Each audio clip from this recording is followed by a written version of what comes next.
Bonjour et bienvenue. Je suis ravie de t'accueillir sur Exploration Soft Skills. Je suis Morgane Hansperger. Je suis une entrepreneuse créative depuis 2020. Je vais recevoir ici des invités inspirants qui tous les 15 jours vont partager leur histoire. Toi, je t'invite à faire comme mes invités, un petit pas vers de nouvelles habitudes pour un grand pas qui va développer tes soft skills. Très bonne écoute! Bonjour, je suis absolument ravie aujourd'hui de vous présenter Clémence Serraz. Bonjour Clémence. Bonjour. Alors Clémence, tu es une entrepreneuse et c'est pour ça que je t'ai invitée aujourd'hui. Alors tu m'as dit que tu étais coach business et guide spirituel. Est-ce que tu peux me dire un petit peu plus sur ce que c'est que cet intitulé de métier? Oui, c'est vrai, c'est particulier. Alors coach business parce que j'ai vraiment un penchant pour la stratégie commerciale, etc. C'est vraiment ce qui m'a guidée, ce qui m'a emmené à l'entrepreneuriat aussi. Et guide spirituel tout simplement parce que depuis plus d'un an, je développe ma spiritualité à l'intérieur de mon activité. C'est quelque chose que j'avais en moi, mais que je n'avais jamais osé exprimer finalement. Et aujourd'hui, je l'assume pleinement. Et j'aime bien dire du coup que je suis coach business et en même temps guide spirituel qui permet à mes futures clientes aussi de se rassurer sur le fait qu'on peut être spirituel et en même temps gagner de l'argent et en même temps former, coacher, accompagner. Et du coup, c'est vraiment pour ça que je mets aujourd'hui pour me présenter, pour rassurer. Et donc le côté coach business, bah, j'accompagne sur la stratégie commerciale les entrepreneurs, hein, tout simplement, et guide spirituel.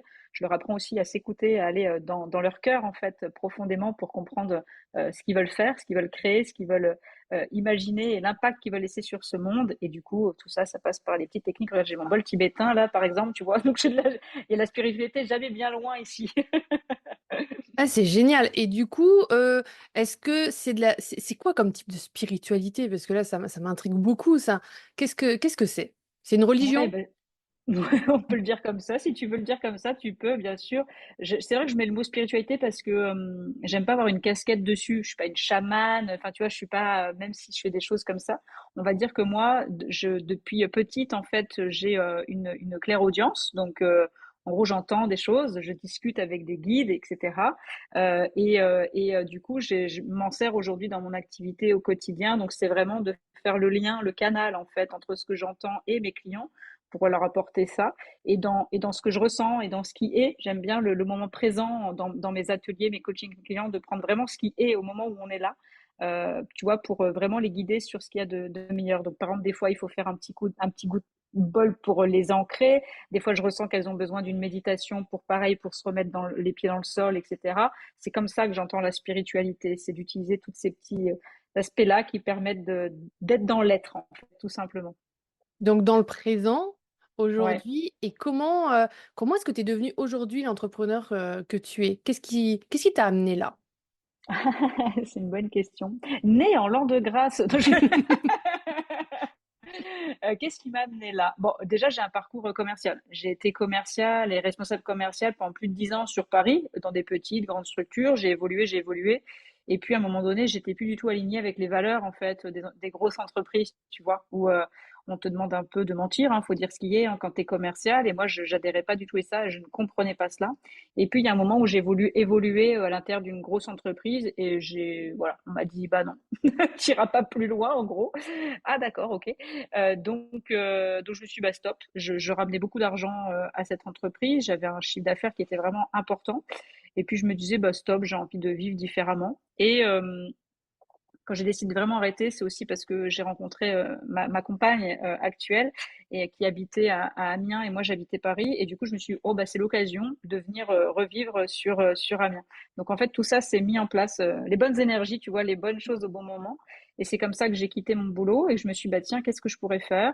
Et c'était une évidence pour moi d'aller sur la stratégie commerciale, étant donné que je baigne dedans depuis petite, on peut dire.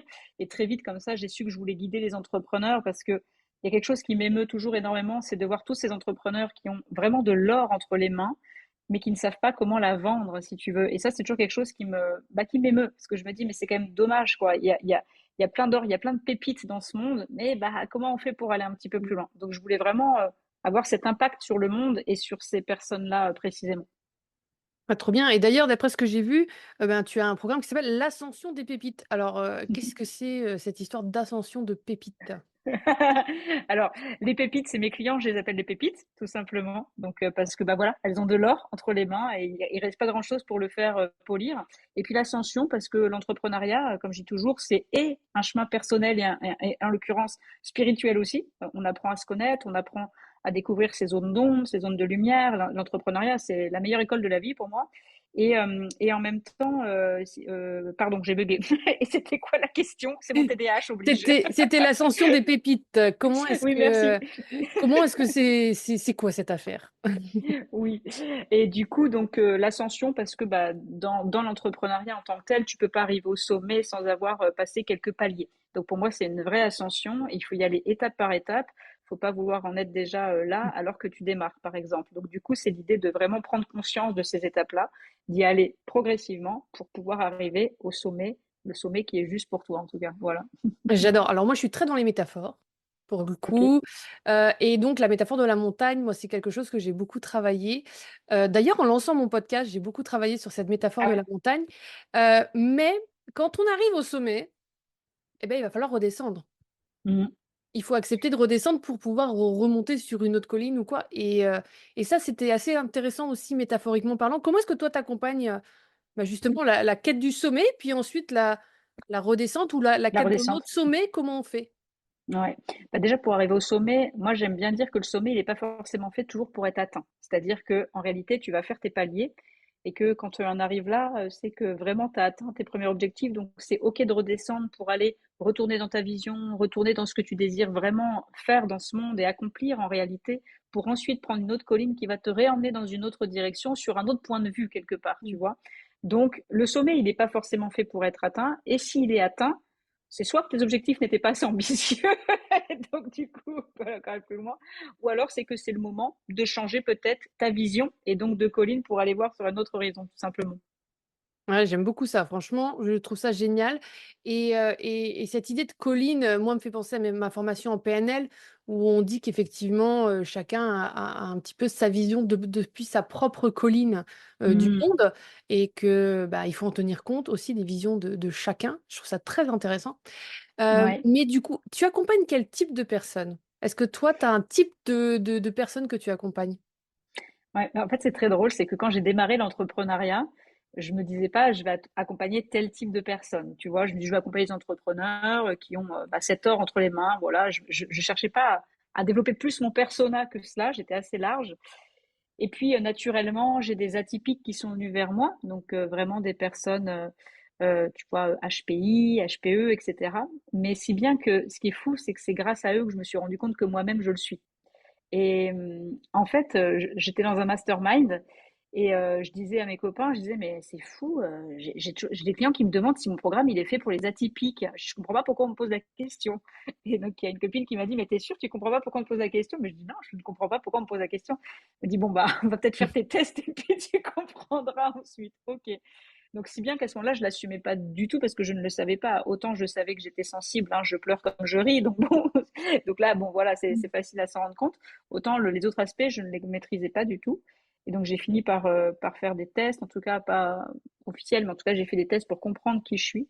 Et donc, il s'est avéré que bon, j'ai la totale. Et du coup, je me suis dit, ah, ok, je comprends mieux mon fonctionnement, je comprends mieux qui je suis, et je comprends mieux pourquoi ces personnes-là viennent me parler aussi. Elles se retrouvent dans mes vidéos, dans mes pubs, dans ce que je dégage, tu vois. Et, ok, elles se reconnaissent en moi. Et c'est hyper intéressant d'avoir ça. Donc, du coup, j'aime bien accompagner aujourd'hui, c'est vrai, des personnes atypiques, donc soit sensibles, soit Asperger, soit, tu vois, avec un trouble du spectre autistique comme moi j'en ai un, TDAH, enfin voilà, on a vraiment tous ces profils-là que j'accueille avec grand amour dans mon programme et elles se retrouvent entre elles, elles se reconnectent entre elles, donc ça crée vraiment une énergie qui est hyper intéressante. Voilà, et après, on est plutôt sur l'ascension des pépites sur un profil soit très débutant, c'est-à-dire un entrepreneur qui démarre et qui vraiment ne sait pas par où commencer, soit quand même des personnes qui sont lancées depuis 4, 5, des fois 10 ans, 20 ans, et où le chiffre d'affaires stagne et elles ont besoin de passer des paliers en réalité. Alors je dis beaucoup elles parce que c'est 88% des femmes, D'accord. Et j'estime qu'à 98%, du coup, la femme l'emporte.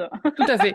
Je suis complètement Et voilà. d'accord. Pour moi, c'est le nombre qui l'emporte. Ah, Donc, on est d'accord, faut arrêter, hein. Donc du coup, voilà. Et les hommes de mon programme sont tout à fait d'accord avec ça aussi. Donc voilà tout simplement qui j'accompagne. est-ce que tu penses, alors j'imagine que la réponse est oui, mais est-ce que tu penses qu'aujourd'hui, l'entrepreneur peut avoir un profil, du coup atypique? Est-ce que, on peut être atypique et entrepreneur?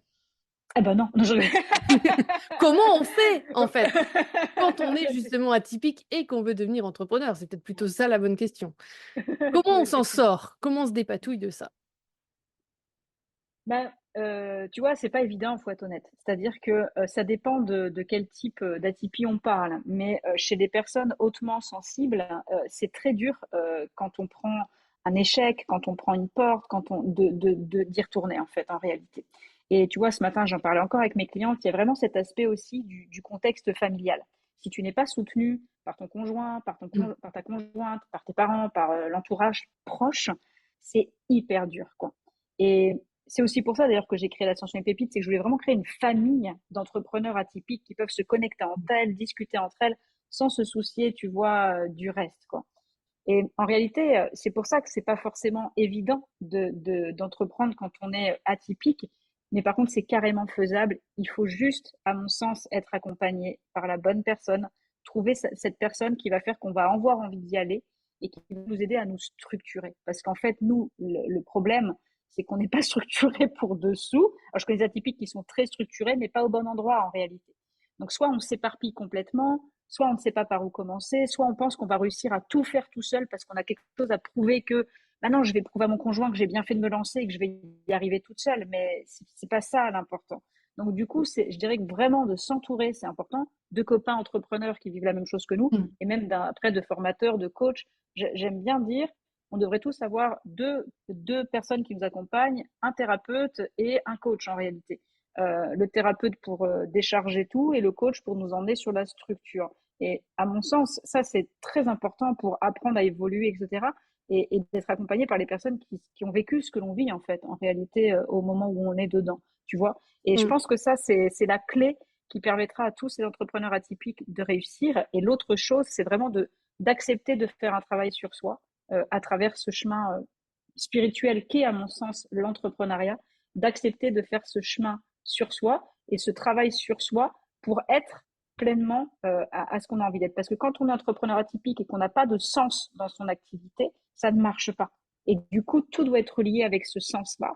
Et ce sens-là, tu le trouves aussi en travaillant sur toi et en t'autorisant à t'aimer, en t'autorisant à te dire, OK, ce que je fais, c'est juste, je m'aime, c'est super ce que je fais, et à aimer ce que tu proposes aussi Mmh. forcément dans ce monde. Et pour ça, il faut du sens dans tout ça. Et ce sens, il se trouve avec ce travail sur soi aussi. Et je le vois chez mes clients, parfois c'est bien, bien bouché, quoi.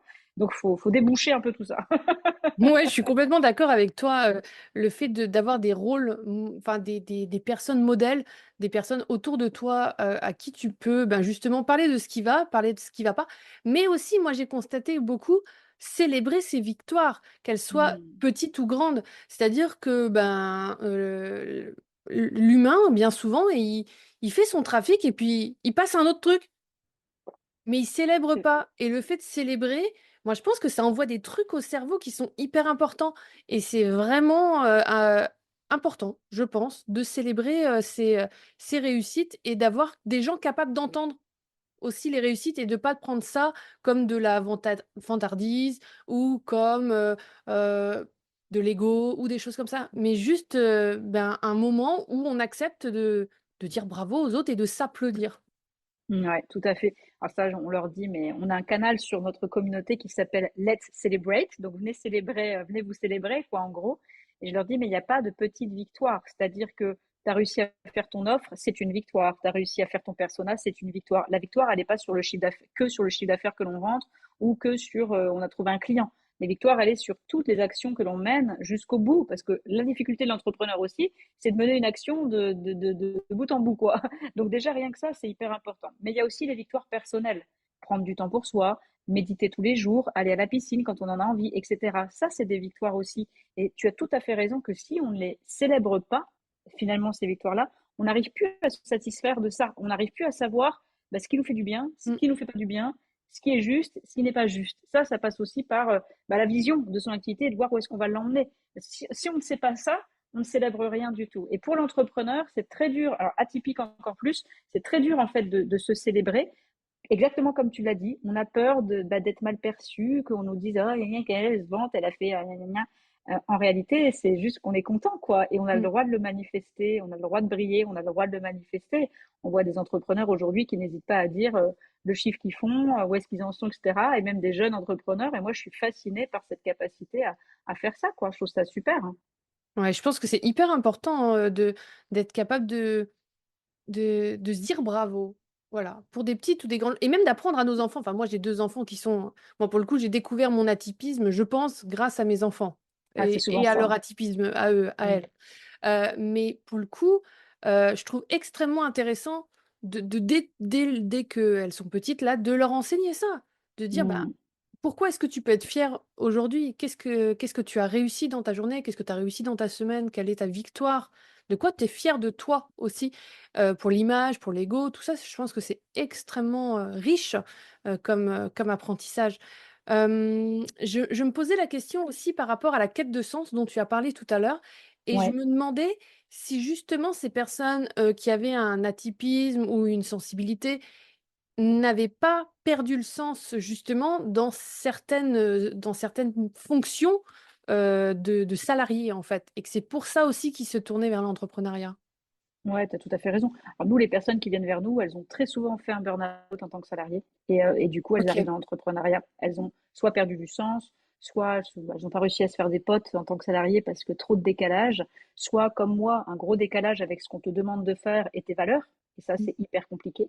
Et quand on est atypique et avec cette particularité de la haute sensibilité, on a des valeurs qui sont très fortes et qu'on aime défendre en réalité.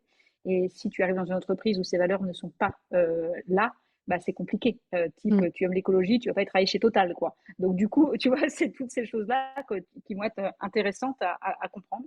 Et quand tu es entrepreneur, la phrase que j'ai toujours, c'est attention de ne pas devenir salarié de vous-même. Vous avez quitté un système qui ne vous convenait pas, donc certes pour les valeurs, mais aussi peut-être pour un rythme qui était imposé.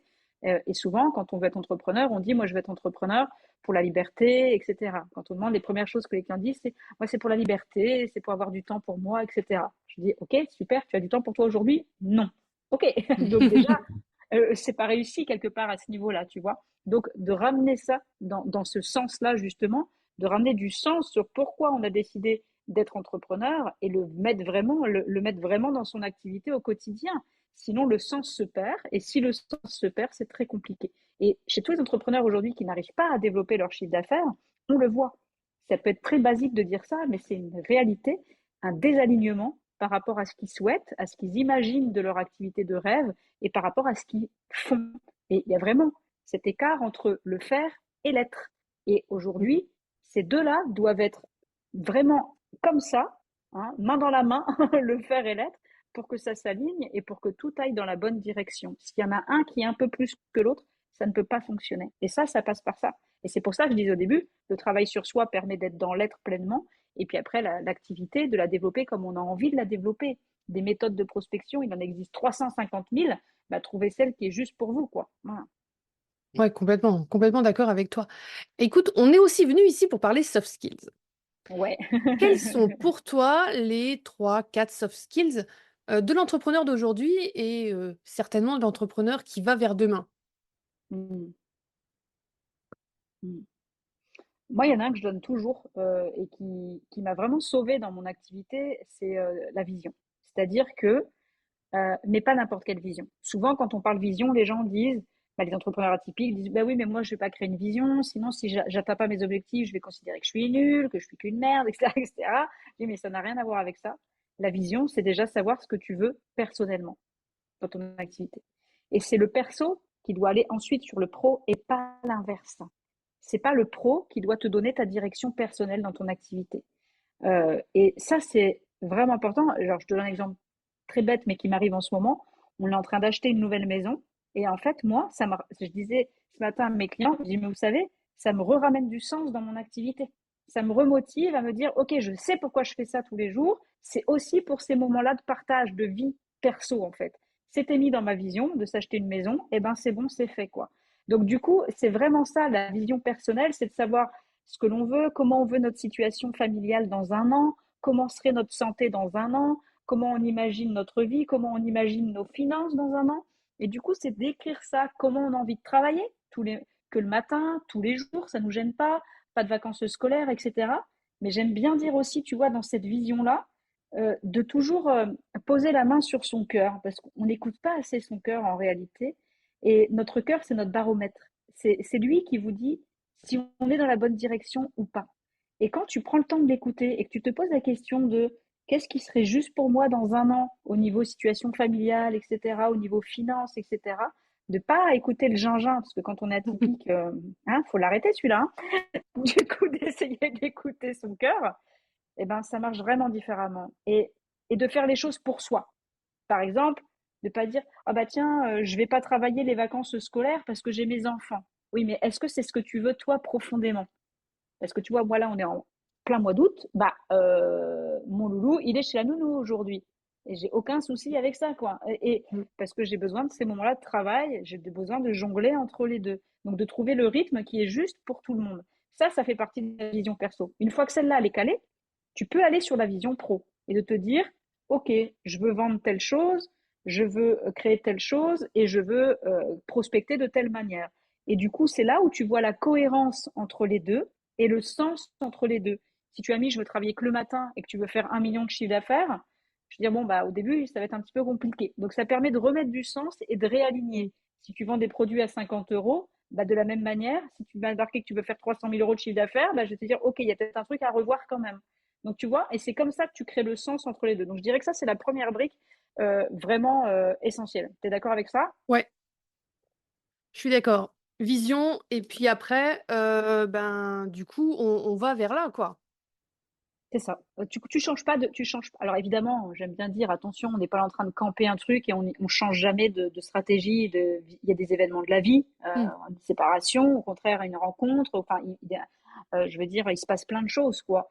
Un enfant qui arrive, il y a plein de choses qui peuvent arriver qui n'étaient pas prévues ou qui étaient prévues, mais voilà, c'était pas bien écrit.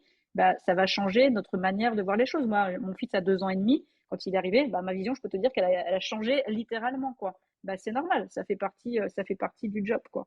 Donc ça, c'est vraiment la première brique pour moi qui est essentielle et qui m'a sauvée dans l'activité, de mettre du sens. Je vais le Mm. répéter 15 fois, mais vraiment, mettez du sens.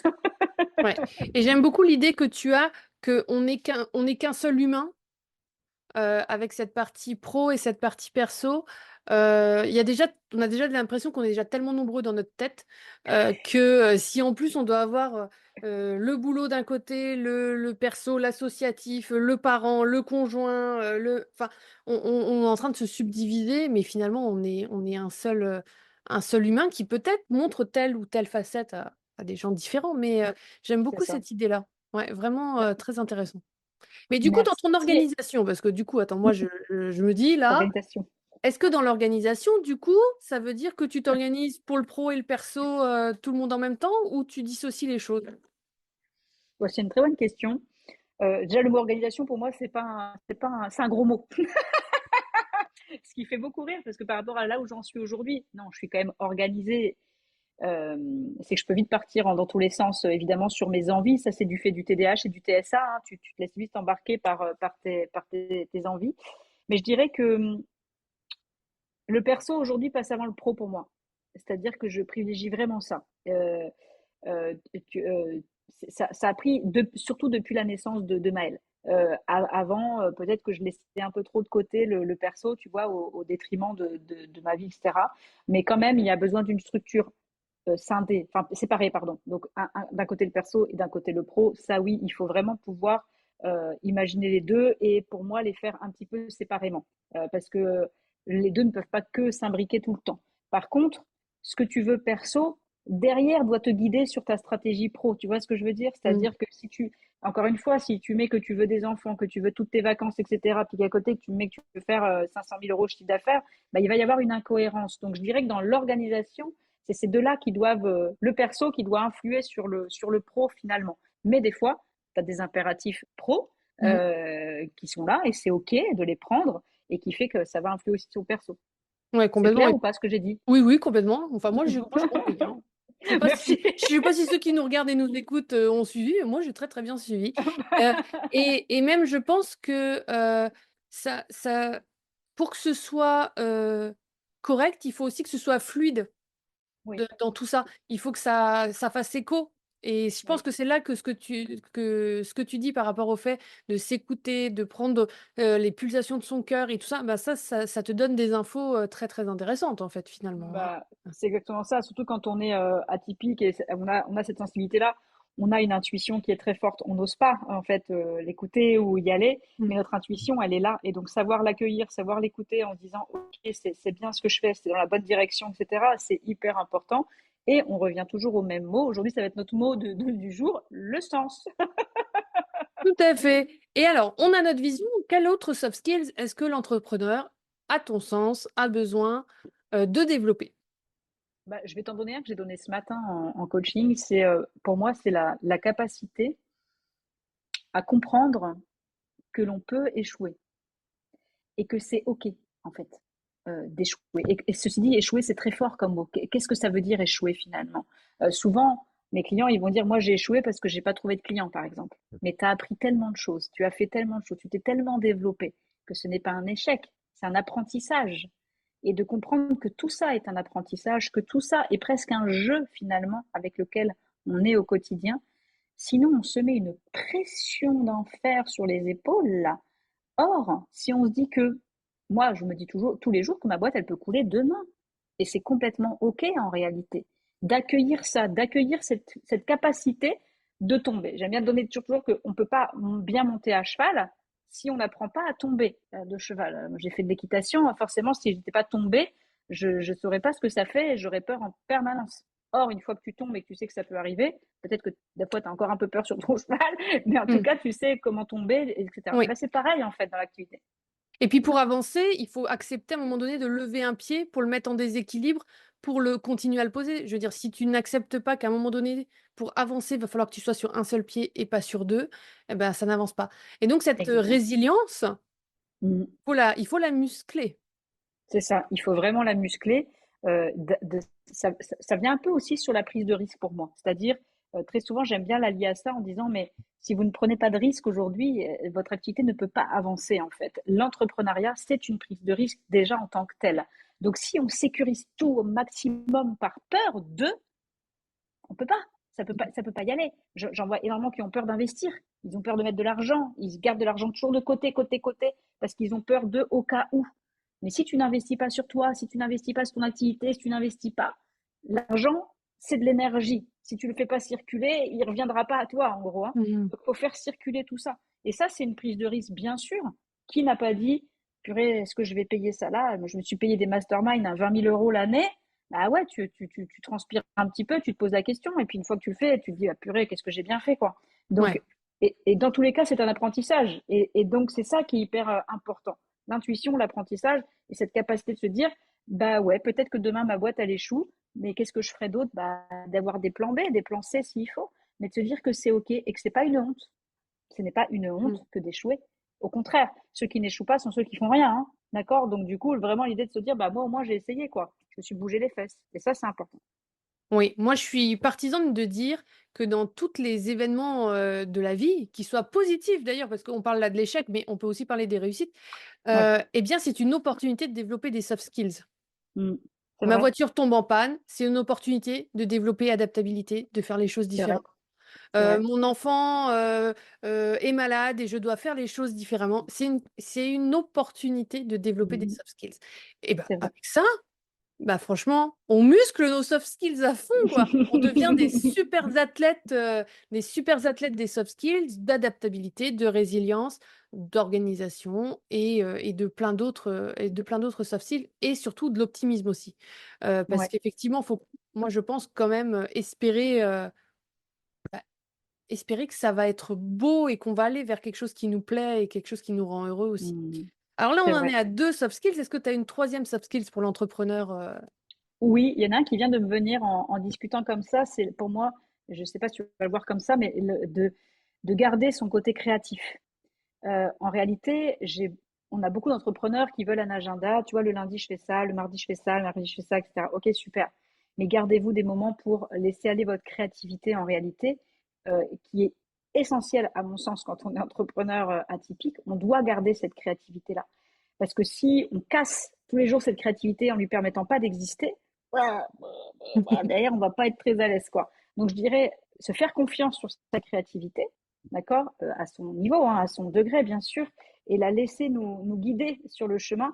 Et si vous aviez prévu, je sais pas, n'importe quoi, mais de créer votre offre, et puis que là, d'un coup, vous avez une idée de génie qui arrive, créative en l'occurrence, mais changez vos plans en réalité. Ne vous dites pas, non, j'avais prévu de faire ça, je fais ça. C'est pas grave, on change, d'accord. Donc, il y a l'aspect créatif. Et puis du coup, comment je pourrais appeler ça comment on appelle ça quand du coup on fait pas ce qui est exactement, je cherche le Un mot, je petit dis peu pas le mot. l'adaptabilité, la souplesse, quoi, la Merci. Ouais, c'est flexibilité, ça. tu vois. Ouais. L'adaptabilité, la souplesse, c'est exactement ça. C'est vraiment important. Moi, de toute façon, tu me verras jamais qu'un agenda calé la semaine. Je déteste ça.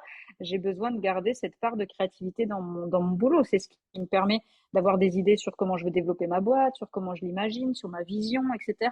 Si on garde pas ces aspects-là, c'est pas bon du tout, quoi. Et puis ça permet aussi de prendre une position méta sur comment on est en train de Ouais, fonctionner. Et ça, c'est exactement. hyper important, en fait, finalement, de se dire, bah, je me regarde d'en haut, quoi. Et je vois un petit Exactement. peu qu'est-ce que je peux modifier légèrement. Parce que sinon, on fait tous la même chose. Et ça, Eh oui. enfin, je ne sais pas si tu n'accompagnes que des gens sur le web, mais en tout cas, sur le web, si on fait tous pareil, on ne se différencie pas. Donc, Ouais, c'est exactement ça. C'est et c'est ça d'ailleurs, qui va tu être sais que moi, je propose un exercice aux participants du groupe BioSuccess. On a fait un exercice où ils avaient un projet, alors quel qu'il soit, hein, perso, pro. Ils mettaient les étapes de leur projet sur des petits bouts de papier, en les numérotant de ce qu'ils allaient faire en premier, deuxième, tu vois, vraiment planning, quoi. Clac. On prenait des petits ciseaux et on venait couper les différentes étapes, génial. Ouais. on venait les brasser et on venait recréer un Ah, nouvel ordre. Et en se disant, et si j'accepte que la première étape de mon projet, c'est la devienne la première dernière, quoi. ou pas, celle qui vient, qu'est-ce qui se passe? Qu'est-ce que ça change dans mon projet? Et bien tous, j'avais 6 personnes en visio, hein, tous à la fin de l'exercice étaient convaincus que le nouveau plan d'action était bien meilleur que le premier. Que le premier. Ah, Ah oui, génial. parce que ça prenait parce que souvent, en fait, la première action te bloque ou alors tu vas la procrastiner parce que sinon tu te serais déjà lancé si cette première action, Bien elle sûr. était, si facile que ça à faire et le fait de la mettre après ou de changer un truc, ça fait autre chose et il y en a même qui se sont vus supprimer certaines, actions, qui du coup n'avaient plus de sens du fait de la réorganisation du truc. Ah, ils vont à Extrêmement riche. l'essentiel en l'occurrence, hein, Ben, voilà, en peut-être. fait, finalement et du coup, ben, ça permettait de mettre le pied dedans et de venir questionner aussi, la flexibilité et te dire: «Ben, est-ce Hmm, que vraiment c'était le meilleur ordre celui-là? Si ça hmm, se passait pas comme prévu, est-ce que je suis obligée de faire cette étape-là pour lancer l'étape suivante?» Tu vois? Il y avait aussi cette idée-là, de comment est-ce que je peux avancer sur un projet sans forcément attendre que mon site web soit complètement fait, que ma c'est carte de ça. visite et ma charte graphique soient complètement au point pour commencer à chercher mes premiers clients. Bah, non, et Hmm, si je faisais un petit peu autrement? Donc hmm. franchement, moi je trouve pour moi créativité, c'est la soft skills de l'entrepreneur, donc je te rejoins, complètement, complètement, complètement parce que c'est aussi ce qui va différencier de celui d'à côté. C'est C'est ouais, ça. je pense que Ce qui va c'est faire, vraiment ce qui va faire que c'est nous et qu'on va nous mmh, reconnaître pour ça, en l'occurrence. ouais, On ouais. peut s'inspirer des autres, je dis toujours, mais ne copiez pas. Inspirez-vous, mais ne copiez pas. Soyez vous-même, c'est vraiment très important, quoi. Ça, c'est clair. Ça intéresse ton truc, là. J'aime bien l'idée. Ah bah, écoute, J'aime bien l'idée.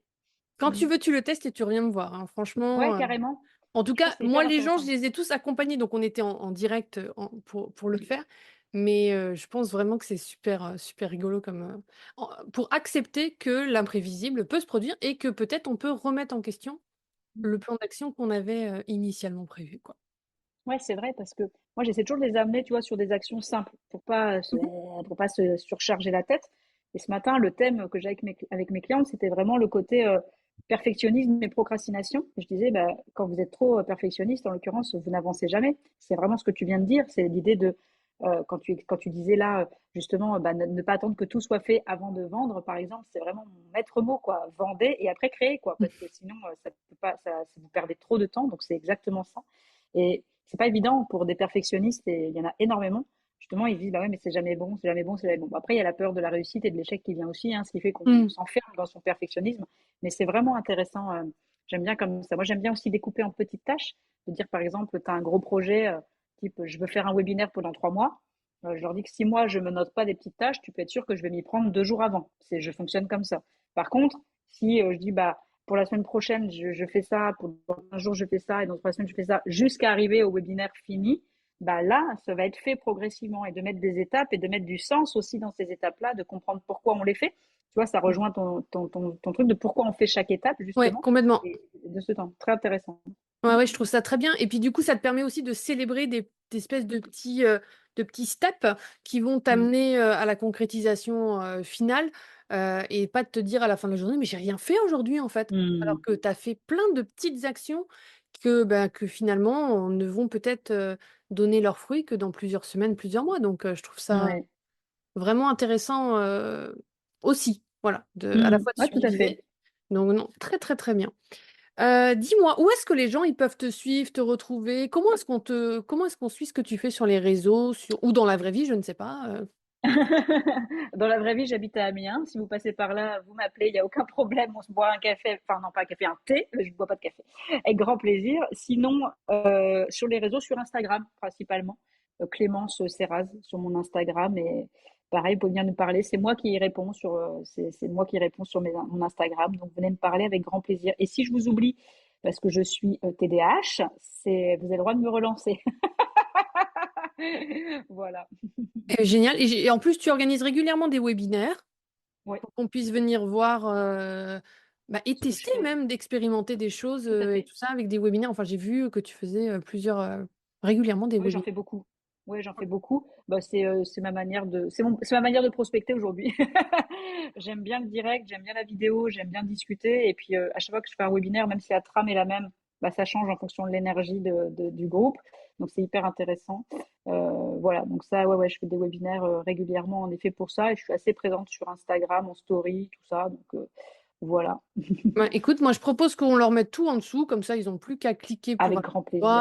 voir l'ascension des pépites s'ils ont envie de gravir eux aussi leur propre montagne et de révéler la pépite qui est en elle ou en eux. Voilà. Mhm. Est-ce que tu aurais quelque chose pour conclure cette discussion, un mot de la fin? Bah, le mot qui me vient, c'est aimez-vous, parce que aimez-vous et osez, quoi. C'est-à-dire vraiment, tout passe par l'amour, à mon sens, et je veux vraiment tellement donner de l'amour et cultiver ça chez les gens qui ont du mal à s'aimer, je dirais ça. Aimez-vous et osez. Trop bien. Eh bien, écoute, on va rester là-dessus. Je trouve ça génial. Merci à tous et Merci à à toi. toutes d'avoir mis du temps sur cette émission, à la regarder, à nous écouter. Et n'hésitez pas à mettre des commentaires, à savoir quels sont vos projets, qu'est-ce que vous avez envie, qu'est-ce qui vous bloque aussi. On sera ravis de venir lire ça avec Clémence. Moi, en tout cas, je suis vraiment enchantée de cette discussion qu'on a eue ensemble. Je suis vraiment contente qu'on ait échangé sur l'entrepreneuriat et l'atypisme ensemble. Vraiment génial. Merci beaucoup, Merci Clémence. beaucoup. Merci à toi. À très vite. Au À revoir. très vite. Je te remercie d'avoir écouté cet épisode. On se retrouve dans 15 jours. Si cet épisode t'a plu, je serai ravie de lire ton commentaire et de voir ton like. Toi aussi, tu peux faire rayonner les soft skills en partageant cet épisode. Et pour continuer à les explorer, tu peux t'abonner à cette chaîne ou me retrouver sur tous mes réseaux sociaux sous le nom Morgane Ansperger ou Morgane Facilitation. Je te souhaite une très belle journée.